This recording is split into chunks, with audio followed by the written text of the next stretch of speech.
So this is going to be your fencer squat. The goal of the exercise is to get a better relationship between how the foot moves and interacts with the shin bone, which has a ripple effect on how the thigh bone, hip, and therefore low back move.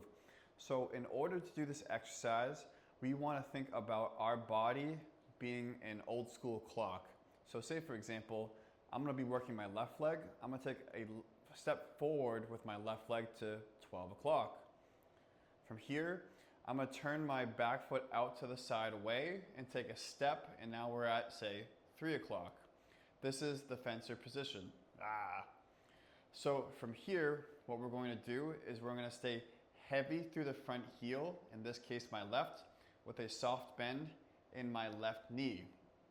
So I'm going to think about driving my knee over my second toe the entire time. So I'm here, I'm driving my knee over my second toe, and then I'm going to open my hips up a little bit and turn away from the camera and turn away from this front hip. And when I do that, what's going to happen is I'm going to start to feel my knee kind of swing towards my first toe. So if I do a few reps in real time, that's what this looks like here. I'm going to come all the way back onto my back leg.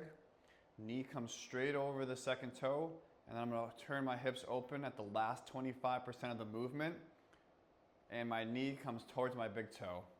I come all the way back, my eyes are looking straight at my front leg. I'm swinging my hips as I come forward, and we're just rocking back and forth. So knee comes straight forward, then a little bit in because I open my hips. I close my hips back off. I'm now facing straight forward. I'm staying heavy through the heel. I'm letting my hips do all the work. I'm not gripping my toes. If I'm gripping my toes, then I'm not heavy through my heel, am I? And this is just nice, relaxing, and easy flowing movement. We're not trying to force anything. So a couple of notes to point out here. We got to stay heavy through the heel. That's probably the most important cue. If we go too far forward, we're going to start to grip our toes. We will not be able to flatten or pronate our foot. So that's step one. Step two is we don't want this knee to just cave in like this. We want to stay on our foot the entire time. Foot stays contacted with the ground. And it's just this nice little rock in here. Just rocking back and forth, letting my hips do the work. And then when I do this, I should start to feel my foot start to kind of move towards the inside, my foot flatten. I might feel a stretch. Those are all good things.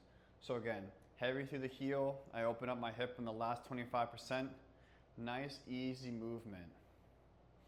One more thing to point out is we don't need you to go all the way as far forward as you can. That can be helpful sometimes if you're not gripping your toes, but as long as we get your shin, or your knee rather, over the middle of your foot, that's when we get your foot to flatten the best, and that's all we really need. So don't sacrifice more range of motion, because it's not always going to be more helpful for us. And that's going to be your fencer squat.